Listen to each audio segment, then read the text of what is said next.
Now, thanks to Riot, I was able to playtest Neon early on, and first impression, she is actually super fun to play. Now, before we go into the ultimate, I want to showcase you her other abilities real quick, because this is more so about deep diving into like what her ultimate can do. Is it actually broken? Is it kind of balanced? So before we go into the deep dive, let's actually take a quick preview into all of her other abilities. And first off, I want to start with what I would call her signature ability, and that's her sprint. Now, this is called high gear, and essentially what high gear does is channel Neon's power for increased speed. So literally press E and start sprinting, run it down the map, right? Press the W key. And now this being her signature ability, you automatically get a charge, right? As you can see at the start of the round, you don't have to buy the charge. The charge, what does it do? It essentially gives you a slide. You can slide mid-sprint. Obviously, that's what she's about, right? You have one charge in total in order to slide, which means after you've used the slide ability once, you need to get 2 kills in order to reset this. So similar to Jet, for example, where she needs to get 2 kills in order to reset her dash. And now again, as far as the sprint goes,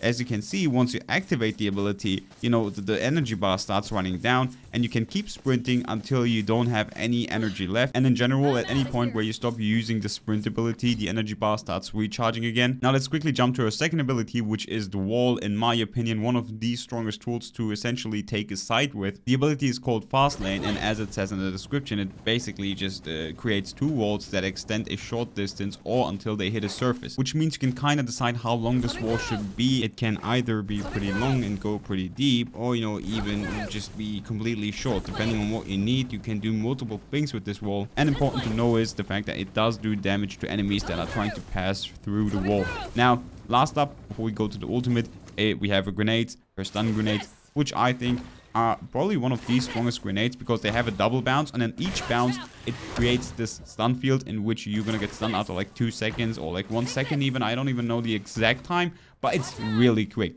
And there's like so much space that you can clear with 1 grenade, and you have a total of 2, which means if you use these correctly, they can become pretty strong in terms of like just clearing the site, just holding off pushes. There's a lot of things that you can do with these grenades. Now, the one thing that is untraditional for this one is the way it flies. So it doesn't fly like your traditional, Viper Poison, your Phoenix Molly, your Brimstone Molly, or, even the Sulfur Shock Dart.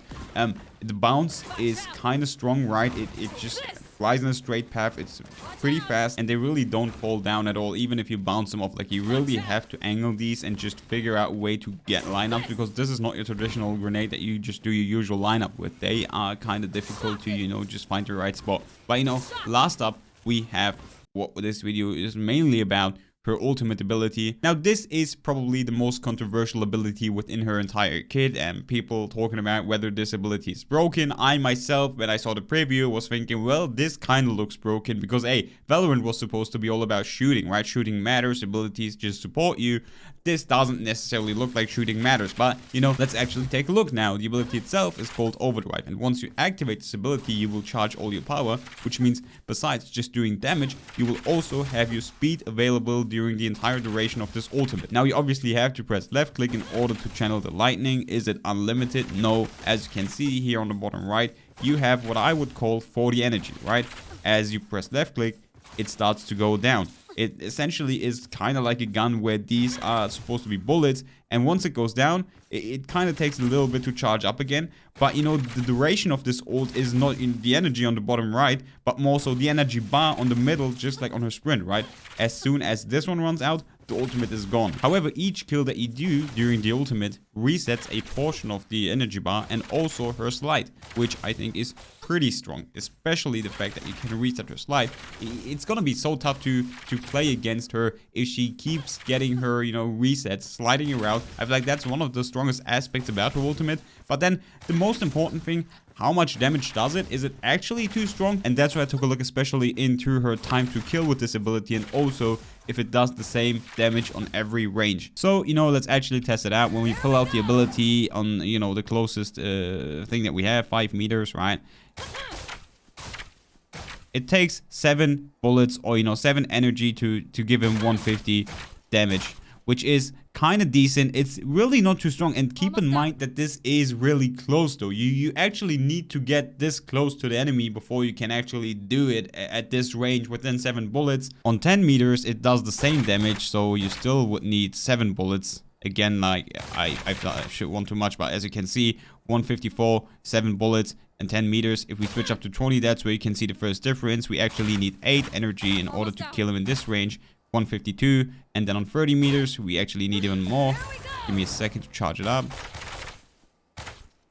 As you can see, 10 bullets in order to kill him. Keep in mind that this is with full armor.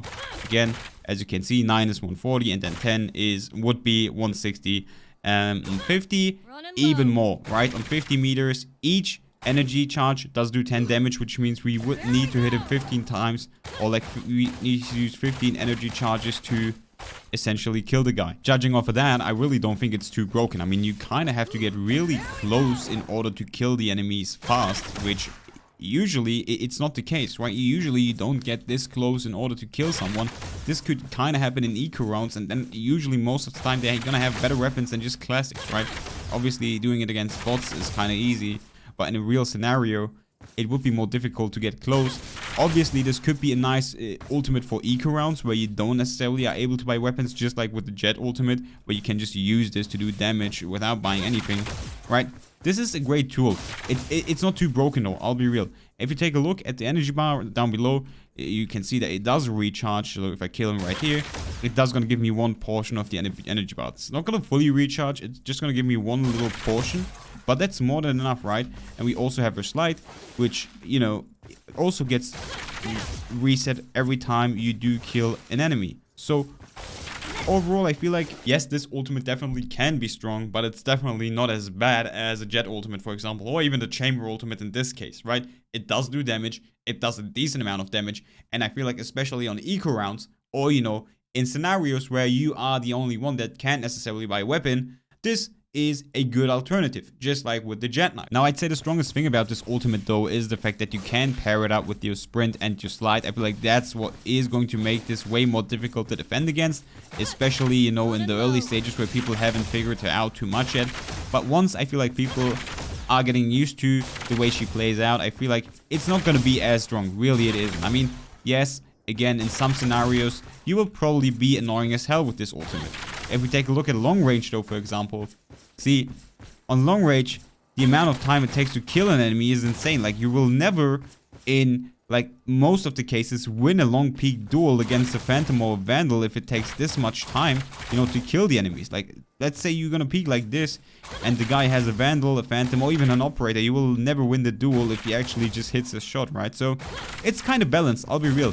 It's not as bad as I personally would have thought. So overall, I'd say no, this is definitely not a game-breaking ability. It can be strong. It probably can be used in multiple ways, right? Especially to save even some eco rounds, but it's definitely not broken. It's definitely not overpowered because of the time to kill and just the fact that, you know, on long range especially, it takes like 5 seconds or 4 seconds on long range to actually kill somebody. So yeah, I think overall this is a pretty decent ability, right? We'll have to see how it plays out, obviously. But for now, I think it's pretty okay, guys. And overall, I feel like she is kind of fun to play, especially once you have completely figured out how to use her slide, her sprint, in combination with all her other abilities. Let me know what you think about her, guys. As always, thank you so much for watching, and I'll catch you on the next one.